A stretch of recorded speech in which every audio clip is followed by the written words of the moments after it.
Paz do Senhor, meus irmãos. Quero hoje estar trazendo aqui, a cada um de vocês uma mensagem vinda da parte de Deus, a qual Deus está me cobrando. Já faz dias, para me estar trazendo uma mensagem, mas como, as igrejas estão fechadas e não tem como a gente estar, cultuando o Senhor nos templos. Então, resolvi por bem estar trazendo hoje uma mensagem a qual Deus está me cobrando, que se encontra lá no livro de Apocalipse, no capítulo 3, no versículo 20, que está dizendo assim, eis que eu estou à porta e bato. Se alguém ouvir a minha voz e abrir a porta, virei a ele e cearei com ele e ele comigo. Esse versículo ele veio na minha mente, estava no meu local de trabalho, e de repente, do nada, veio esse versículo. Eu falei, Deus está falando comigo. E eu tinha vindo para casa, eu peguei a minha Bíblia e comecei a examinar, as santas e sagradas escrituras do Senhor. E aquelas palavras, peguei essa mesma Bíblia que eu estou aqui agora, essas palavras começou a me tocar, e Deus começou a colocar na minha mente tudo o que está acontecendo nos dias de hoje. Todas essas situações que nós estamos vivendo, não somente aí no mundo, que estão, em geral, mas sim também principalmente dentro das igrejas, porque o que a igreja de Laodiceia estava vivendo, ou melhor, o que o próprio Jesus disse a João, é o que está acontecendo nos dias de hoje.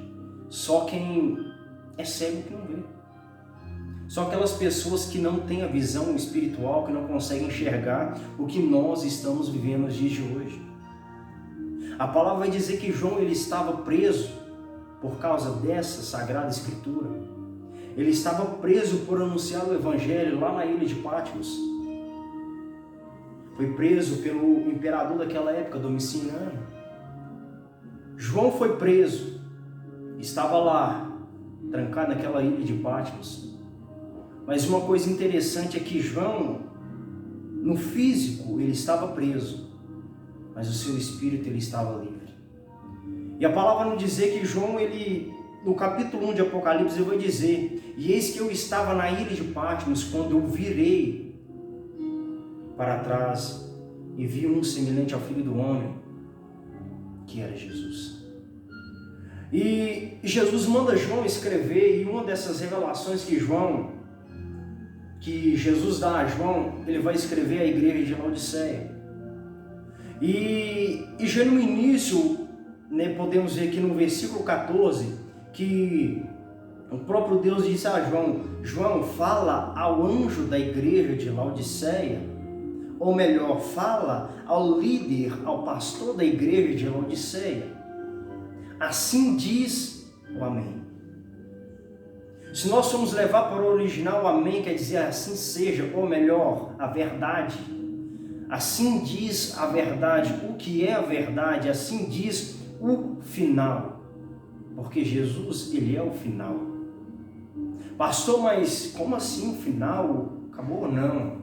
A palavra vai dizer que Jesus, ele é o início, o meio e o fim. A palavra vai dizer que Jesus é onisciente, onipresente, onipotente, ou melhor, aqui, assim diz o amém. Quando Deus coloca amém, não adianta o homem, o inferno, o demônio querer prolongar, que não tem como. Se Deus decretou o final de algo, de uma existência, acabou. Até porque no livro de Apocalipse vai dizer que lá no final vai dizer o quê? Vão passar os céus e a terra. Acabou, não vai haver céu, não vai haver terra. Quando vier o juízo do grande trono branco, vai sumir tudo. Mas aí, somente Deus pode fazer o que está escrito. E eis que eu farei novos céus e nova terra. Então vamos focar aqui. Assim diz o amém, assim diz a verdade. Logo mais está escrito, a fiel e verdadeira testemunha, o princípio da criação de Deus. Aqui, se nós formos ver o princípio da criação de Deus, não é porque Jesus foi o primeiro a ser criado, porque ele não é criatura. Então vamos ver que Jesus, tudo foi criado por meio dele. Até porque lá no livro de João, no capítulo 1, versículo do 1 até o 5, vai dizer: no princípio era a palavra, no princípio era o verbo, a palavra, e a palavra estava com Deus, e a palavra era Deus. No princípio, Jesus era a palavra, o verbo, ele era Deus, é Deus e sempre vai continuar sendo Deus. Todas as coisas foram feitas por intermédio dele, e sem ele, nada do que nós podemos ver e também daquilo que nós não podemos ver, sem ele nada disso teria sido feito. Então Jesus, ele é o início da criação. Por isso que aqui em Apocalipse, o João vai dizer, aqui estas coisas diz o Amém, a fiel e verdadeira testemunha, o princípio da criação de Deus. Mas logo após, no versículo 15 vai dizer: eu conheço as tuas obras, que não és nem frio nem quente. Gostaria que fosse frio ou quente. Aí você vai dizer: pastor, o que o senhor está falando isso? O que a igreja de Laodiceia tem a ver com o que nós estamos vivendo hoje? Muito, tudo. Porque nós podemos ver que tem muitas igrejas que não está fria, apesar que a maioria já esfriou. Mas tem algumas que estão mornas, não tão quentes. Podemos ver com clareza que pouquíssimas igrejas ainda contêm o fervor do Espírito Santo. Poucas. Pode contar nos dedos. Algumas já estão mornas, outras já estão dormindo, como diz o apóstolo Paulo. E amados irmãos, continuando. Vou chegar lá no versículo 20, mas para chegar lá eu quero focar um pouquinho aqui a carta da igreja da Laodiceia.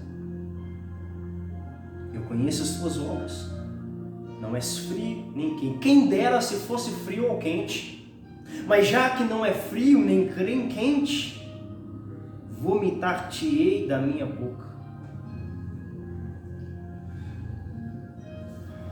Os estudiosos vão dizer que naquela região de Laodiceia, como não tinha água, a água então era encanada. Então a água era encanada, ela não era quente para terapias, nem fria, mas era morna. E a água morna, bem sabemos que não serve para nada. Era nauseante, fazia vômitos. Se você pegar uma água, colocar ela para ferver, e antes de chegar o período de fervura, você pegar aquela água morna e tomar, você vai ver que é horrível. É horrível. Não serve para nada. Igreja morna não serve para Cristo. Não adianta. Deus, ele está a ponto de vomitar aqueles que estão mornos. Aqueles que estão em cima do muro, que não sabem se vai para um lado, se vai para o outro, mas continua ali. E se Jesus voltasse agora e visse você em cima do muro, cocheando entre dois pensamentos, não sei se vou para um lado ou se vou para o outro, Paulo ele vai nos dizer: ei, não que eu tenha alcançado a perfeição, mas eu corro para o alvo. O nosso pensamento tem que estar focado em uma coisa: o céu, a nossa salvação, salvação da nossa alma. O que adianta o homem ganhar o mundo inteiro e perder a sua salvação? O que adianta desfrutar de todos os bens, de todas as riquezas, de tudo que o dinheiro pode comprar? Mas uma coisa eu digo: o dinheiro não pode comprar a sua salvação, a salvação da tua alma. Versículo 16. Então, como tu és morno, não és frio nem quente, vomitar-te-ei da minha boca. Versículo 17, porque tu dizes, eu sou rico e cheio de bens, não tenho necessidades de nada, e não sabes que és um desgraçado, miserável, pobre e segue nu. Aqui nós podemos ver a soberba do povo de Laodiceia. Era soberbo. Eu sou rico, eu tenho, eu posso, eu faço o que eu quero. Dinheiro eu posso tudo. Cadê que o dinheiro está comprando a saúde do povo que está pegando o coronavírus? Quantas pessoas que dizem, que chegou até mim dizendo, ei, agora chegou o tempo que não tem grande ou pequeno, tem rico ou pobre, agora é tudo igual. Por quê? Porque essa enfermidade não está escolhendo pessoas para levar. Não está escolhendo. Agora tanto idoso como jovem, como criança, está indo. Eu passei por essa enfermidade. Minha esposa também passou por essa enfermidade. Chegou o momento de eu dizer, eu não vou conseguir, eu não vou suportar. Não estava comendo, não estava dormindo. Sentia dores demais, não estava aguentando mais. Chegou o momento que eu disse, é aqui. Está chegando a hora de eu partir. Quando não conseguia mais respirar o ar. Mas pela graça de Deus e pela oração incessante da igreja, estamos aqui. Já vai completar 2 meses que passamos por essa enfermidade, mas hoje eu posso dizer, estamos curados, mas tivemos a oportunidade de passar por uma experiência que poucos que passam conseguem ficar. O que o dinheiro pode comprar a saúde? Os hospitais, quando as pessoas desesperadas precisam de tanto para comprar uma vacina, porque se não comprar a vacina, meu pai, minha mãe vai morrer. Se eu não comprar esse remédio, minha mãe e meu pai vão morrer. E quando não consegue, morre. O dinheiro pode comprar alguma coisa? Não pode. Quantos gastam milhões e milhões para tentar viver e não consegue? E agora? O que você vai me dizer? O dinheiro compra tudo? O dinheiro te traz felicidade? O dinheiro te traz paz? Não traz. Não adianta. Não consegue. Porque o único que pode te trazer a salvação, a paz, a felicidade se chama Jesus Cristo. Só Ele. Só Ele. Dinheiro não te traz felicidade, paz, amor. Dinheiro não te... nada. Muitos pensam que a solução é ser rico. Muitos pensam que para a vida melhorar, se não sentir mais pressão, é usar drogas, é beber. Por um período, você pode estar em êxtase, esquecer de tudo, mas depois vem novamente. Vem aquela depressão, aquela angústia, aquele sofrimento. Mas eu venho te falar que a única coisa que pode te trazer a paz e a alegria é Jesus Cristo. Somente Ele. Mas aqui a soberba tomava conta daqueles cristãos de Laodiceia. Eu sou rico, eu sou cheio de bens. Aqui, o que eles estavam querendo dizer? Eu posso, eu tenho, eu mando, eu faço, eu tenho tudo que eu quero. Ao invés deles estarem acumulando riquezas celestiais, tesouros no céu, como diz a palavra, preocupe-se em realizar, a ter os seus tesouros lá no céu, em vez daqui na terra, porque lá a traça não rói, o ladrão não rouba. Mas os laodicenses, como muitos nos dias de hoje, estão preocupados em bens materiais, em casa, carro, dinheiro, e não estão preocupados com o céu. Será que é só eu que estou vendo isso? Ou será que você não parou para pensar, para olhar para um lado e para o outro, ou até mesmo examinar a sua vida e ver se você também não está preocupado com isso também?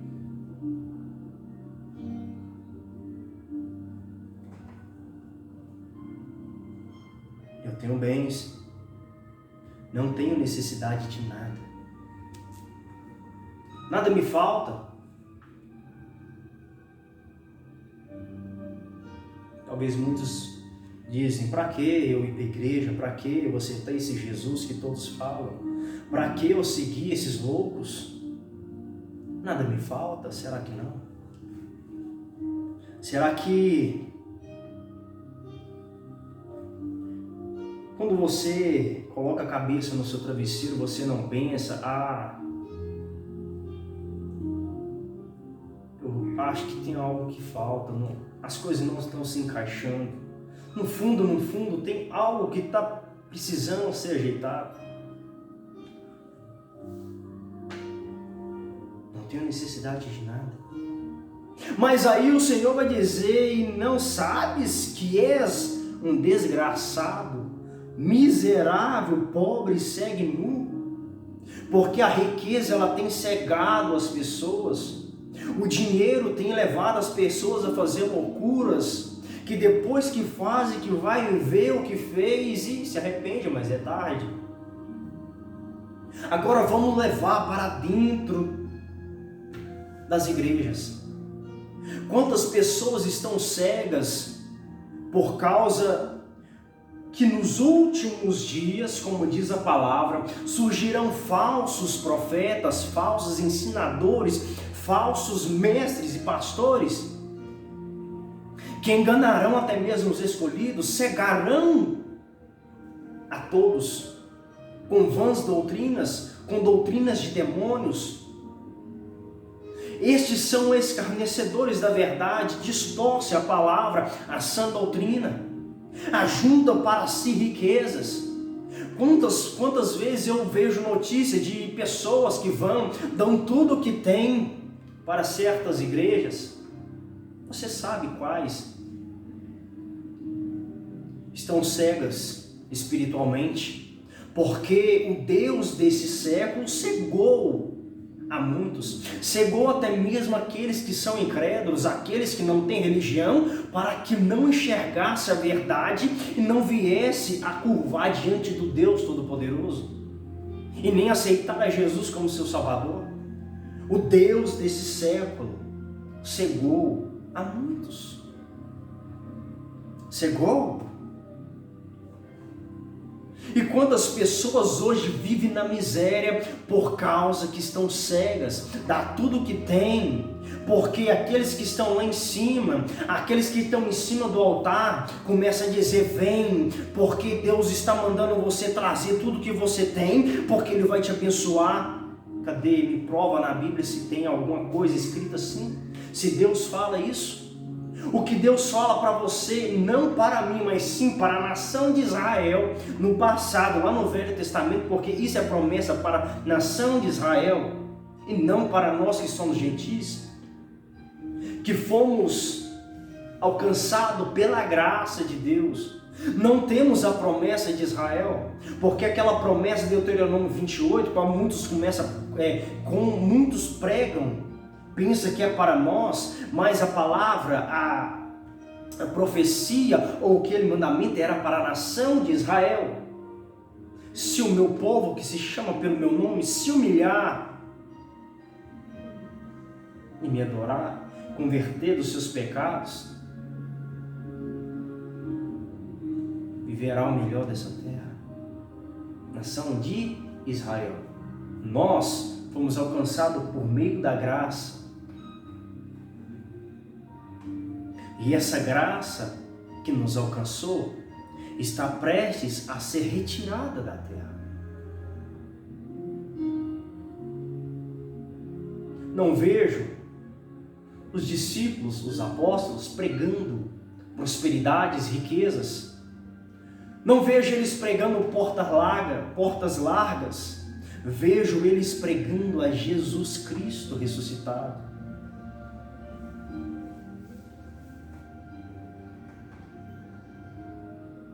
Jesus, e não dinheiro. Jesus disse, é melhor um camelo passar, é mais fácil um camelo passar por um furo de uma agulha, do que um rico entrar no reino dos céus. Mas o Deus desse século cegou a muitos. Cegou a quase todos.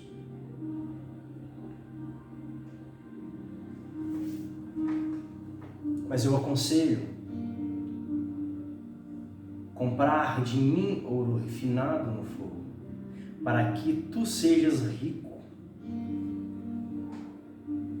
Tu se acha que é rico, toma dinheiro dos outros e se enriquece, amontoa-se para si tesouros, riquezas, mas esquece, como diz aquele hino, o sangue está clamando. Porque estão explorando a fé dos coitados, estão distorcendo a palavra, explorando aqueles que estão ali acreditando, mas acontece que estão cegos, acreditando no homem, não em Deus, porque Deus, ele não faz o tipo de promessa a qual esses pregadores de hoje, esses pastores estão prometendo. O que Deus quer de você é um coração quebrantado, um coração arrependido. O que Ele quer é que você se arrependa dos seus pecados, converta-se a Ele, para que Ele possa perdoar você e que você tenha a sua salvação. Pare de querer riquezas, preocupa com sua alma. Compre de mim ouro, assim Deus está dizendo, compre de mim ouro, refinado no fogo, para que tu sejas rico. E vestes brancas para que te vistas, e que a vergonha da tua nudez não apareça, e que unges teus olhos com colírios para que possa ver. Laodiceia era rica porque tinha indústrias têxteis, fabricava colírio, mas por causa disso tudo estava cega porque se achava demais, e na verdade não era nada.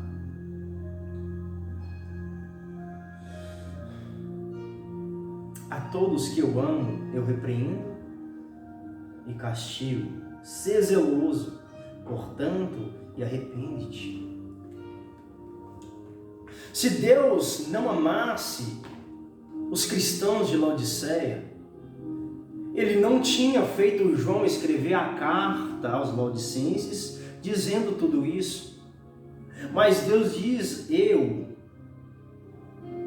amo vocês. A todos que eu amo, eu repreendo. Porque aquele que não ama, não repreende. Não faz isso. Se você é repreendido pelo seu pai, pela sua mãe, é porque ele te ama. Se você é repreendido pelo seu pastor, é porque ele te ama e quer o seu bem, quer que você ande nas veredas da justiça, ande porque o pastor ele tem que guiar o seu rebanho, o pastor ele tem que dar a sua vida pelas suas ovelhas.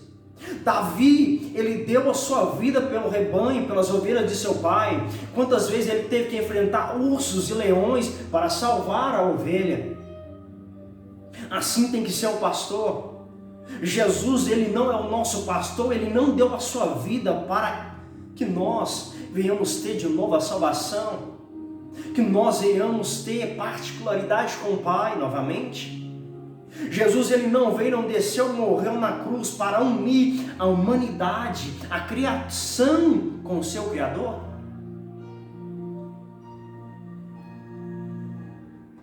Eu repreendo e corrijo a todos quanto eu amo. E eis que estou à porta e bato.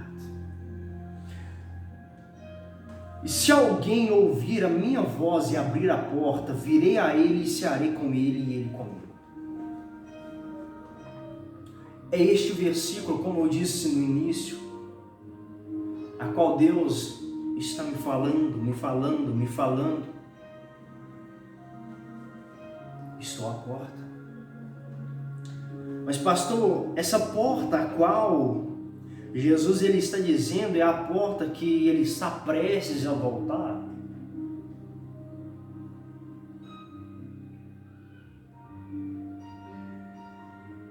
É? Não. Todos sabemos que Jesus está prestes a voltar. A palavra vai nos dizer que quando veio, lá no Atos dos Apóstolos, quando houve a descida do Espírito Santo, e todos pensaram que eles estavam embriagados, Pedro levanta e vai dizer: ei, não estamos bêbados, não estamos embriagados. Mas o que está acontecendo aqui foi predito pelo profeta Joel, que nos últimos dias eu derramarei o meu Espírito sobre toda a carne.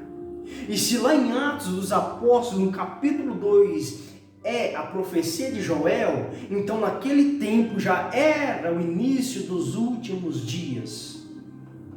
Não é agora que é o início, é antes.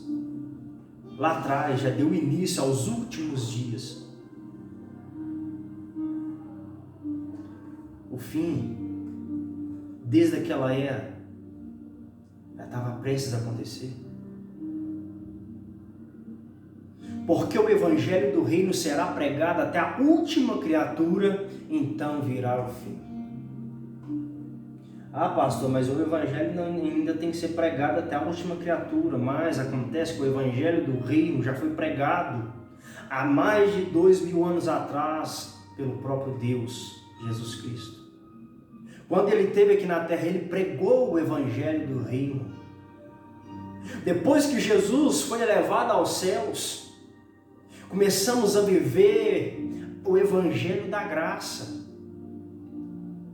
Então, daquele período até hoje, a qualquer momento Jesus poderia ter voltado, como agora ele pode voltar. Ah, eu vou preparar porque era para ter preparado há muito tempo. A porta a qual Jesus manda João escrever aqui nessa carta: eis que eu estou à porta e bato. É a porta dos nossos corações.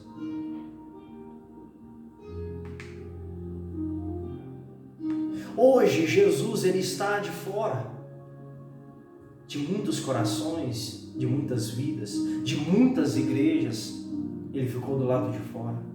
Porque hoje enchemos o nosso interior com coisas do mundo, enchemos as nossas igrejas com coisas mundanas.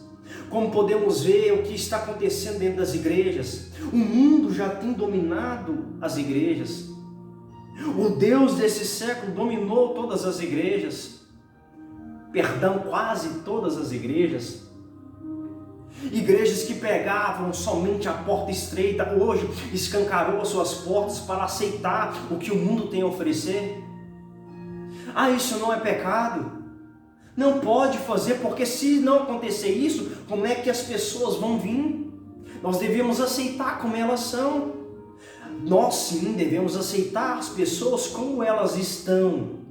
Mas após elas conhecer a verdade, elas é liberta e passa a ser uma nova criatura. E não a viver da mesma forma que ela adentrou no início. Eis que eu estou à porta e bato. Se alguém ouvir a minha voz, entrarei e cearei com ele e ele comigo. Muitos têm colocado Jesus do lado de fora. Muitos têm dado prioridade pelo seu trabalho. Muitos têm dado prioridade por coisas materiais, prioridades pelo dinheiro, prioridades por pessoas que muitas das vezes não querem nem o nosso bem. Ah, mas eu tenho que estar do lado dela porque se eu não tiver, eu não vou ser bem falado. Muitos estão preocupados com status, com posições, e têm esquecido que não é nada, que aquele que está do lado de fora, está batendo. Se alguém ouvir a minha voz, se alguém ouvir a minha voz, entrarei, oh glórias, cearei com ele e ele comigo.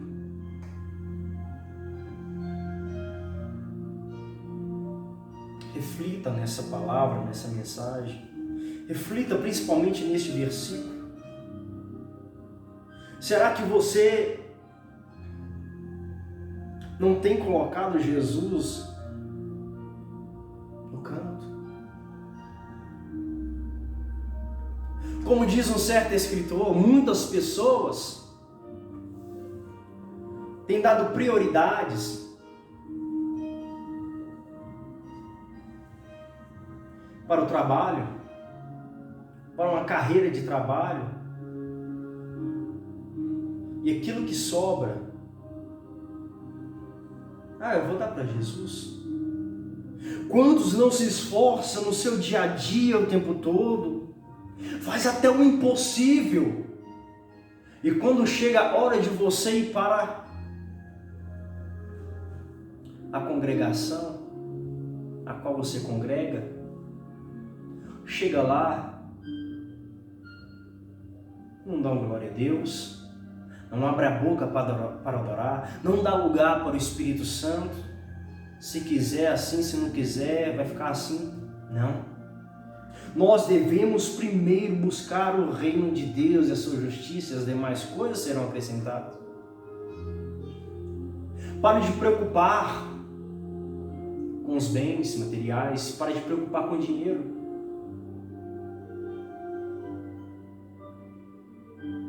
Preocupa em ser uma árvore frutífera, porque aquela que não der fruto será cortada e lançada ao fogo. Quem lembra de João Batista? Lembra que eu disse lá no início de João, capítulo 1? No princípio era a palavra era Deus, e a palavra estava com Deus desde o início da criação. E logo após os versículos 6 vai dizer que naquele tempo surgiu um homem pregando e batizando no deserto, preparando o caminho para o Senhor. E a mensagem de João Batista era: eis que o machado está posto à raiz da árvore, e aquela árvore que não der fruta será cortada e lançada ao fogo.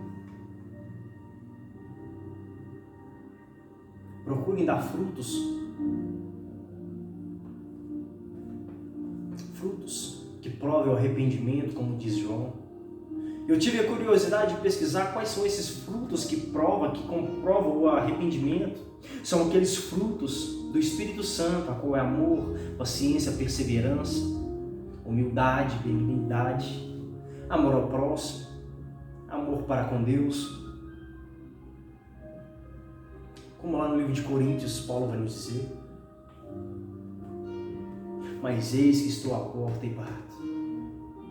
Se alguém ouvir a minha voz e abrir a porta, se alguém ouvir a minha voz e ouvir as batidas e abrir a porta, se alguém desprender deste mundo, se alguém desprender dessas coisas materiais e ouvir a voz do Senhor que está batendo, que está insistindo, e dê a oportunidade para que Jesus venha entrar,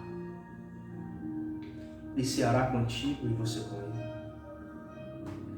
Aí, logo após, vamos ver: e ao vencedor permitirei que assente comigo em meu trono, assim como eu também venci e estou assentado com meu Pai em seu trono. E o mais interessante, o mais lindo é que todas as cartas terminam: e aquele que tem ouvido, ouça o que o Espírito diz às igrejas. Pai está no céu. Jesus veio, mas Ele subiu. Mas o Espírito está aqui conosco. Ele está dizendo a cada dia: Jesus está voltando. Mas desde quando eu era criança, Jesus está voltando. Jesus está voltando. Quantos que Jesus não já voltou para eles? Ele está voltando. O Espírito está dizendo, o Espírito Santo está te advertindo, está me advertindo, está te avisando, te arrependa-te enquanto é tempo. Quem não lembra lá da carta da igreja de Éfeso? Arrependa-te enquanto é tempo e retorne ao primeiro amor.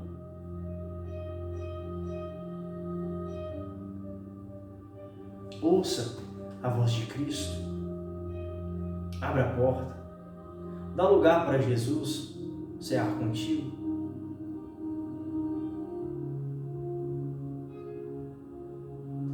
Não seja que nem há muitos incrédulos, muitos cegos espiritualmente. Tem ouvidos, mas não ouvem. Tem olhos, mas não conseguem enxergar a verdade que está acontecendo. A verdade é, Jesus está voltando sim. Tudo comprova a vinda de Cristo. Uma das coisas que, para que a vinda de Jesus pudesse acontecer, é a apostasia. Lá em Tessalonicenses vai dizer que para que venha o fim, para que Cristo venha buscar a sua igreja, primeiro, duas coisas têm que acontecer. A primeira, a apostasia, e ela já está acontecendo. Quer não ver aí apostasias? Distorcendo a sã doutrina, pregando aquilo que não vive, pregando aquilo que não está dentro da palavra. Quantas pessoas que já não aguentam mais a sã doutrina? Doutrina não é aquilo que a sua igreja impõe. Doutrina é a palavra de Deus, a qual Paulo advertia Timóteo, persevera na sã doutrina, sofra todas as aflições, mas persevera na sã doutrina, naquilo que você aprendeu.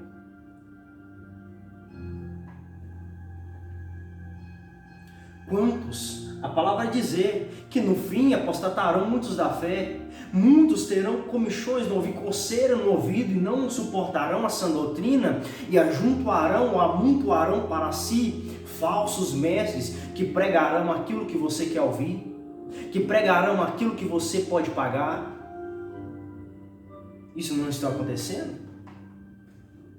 Eu quero que você venha aqui na minha igreja pregar. Eu vou te pagar tanto, mas é para pregar aquilo que eu quero ouvir. Isso não está acontecendo?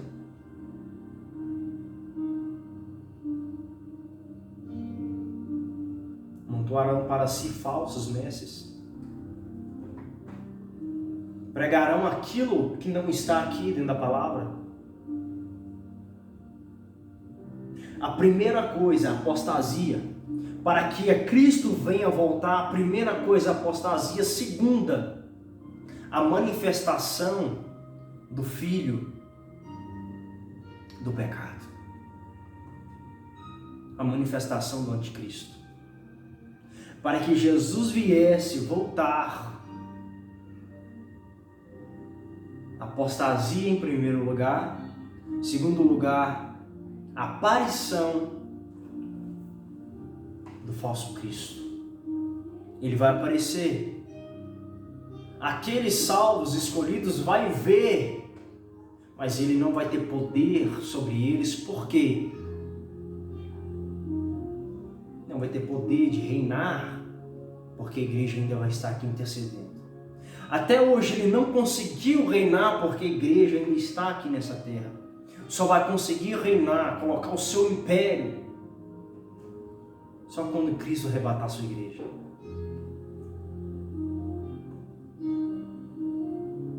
A palavra vai dizer, ele já está em nosso meio. Ele já está em nosso meio. Ele não vai nascer, ele já está em nosso meio. Só falta ele subir em seu trono. Mas para ele subir no seu trono, o que tem que acontecer? Tem que retificar o templo aonde? Em Jerusalém. Já está acontecendo. E lá ele vai sentar no seu trono, julgando ser Deus, querendo a glória para si, levando muitos a adorar a imagem da besta, e quem não adorar será morto. Pega firme com Deus. Pastor, eu tenho medo disso. Não precisa ter medo, isso tem que acontecer. Para que Jesus venha voltar, você não tem que ter medo do que está escrito aqui na palavra. Tem que ter temor, tem que ter medo de Deus. Porque a palavra diz: teme aquele que tem poder de te colocar no inferno e te tirar de lá. Não tem que temer ao homem nem ao diabo, mas sim somente a Deus. Isso tem que acontecer. As doenças que nós estamos, as enfermidades que nós estamos enfrentando, isso tem que acontecer. Esse meio tecnológico, político que estamos vivendo, isso tem que acontecer. O que nós estamos passando, sendo privados, tendo toque de recolher, a partir das 8 horas você tem que ficar preso dentro de casa, você não pode sair. Se você sair para ir trabalhar, você tem que estar com a máscara na cara. Se você for entrar dentro de um lugar, você tem que estar com máscara na cara, porque antes era só um aviso, agora é obrigação. Se você não tiver, você não compra, você não vende, você não faz nada. Se você desobedecer, você é multado. O início do império, do filho do pecado, do anticristo. Isso tem que acontecer, não precisa ficar com medo, isso tem que acontecer. Você querendo ou não, isso vai acontecer. Você querendo ou não, isso vai piorar. Porque se isso não acontecer, vamos estar dizendo que Cristo, que Deus, a palavra é mentira, quando muitos estão dizendo isso já é velho, isso tem que ser rasgado, botado fogo e escrever um livro novo, como estão dizendo. Mas esquece, ou melhor, deve ter rasgado a folha, a página que está dizendo: pode passar o céu e a terra, mas a minha palavra jamais passará. O que está acontecendo no dia de hoje está aqui nesse livro, Palavra do Senhor.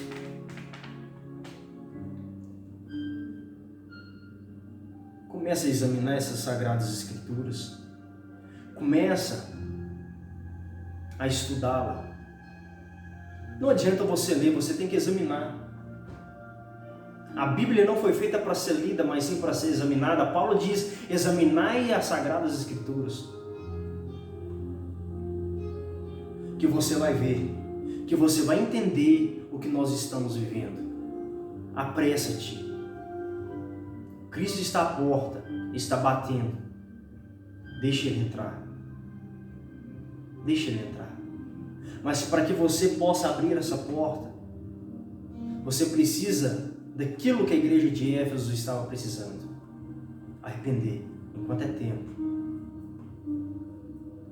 Aquilo que João Batista pregava: arrependa-te, porque é chegado o reino do céu. Mas agora eu te digo: arrependa-te, porque Jesus está voltando. Amém? Que essa palavra possa ficar no seu coração, que Deus possa te dar força para você vencer o que você estiver passando. Assim como Ele me deu força para vencer o que eu passei, que não foi fácil, o que nós passamos às luzes do nosso dia a dia, mas que Ele te dá força para você conseguir a cada dia mais buscar santificar a sua alma, lavar suas vestes no sangue do Cordeiro, para que um dia eu possa te encontrar lá na glória. Amém? Que Deus te abençoe. Fique com Deus.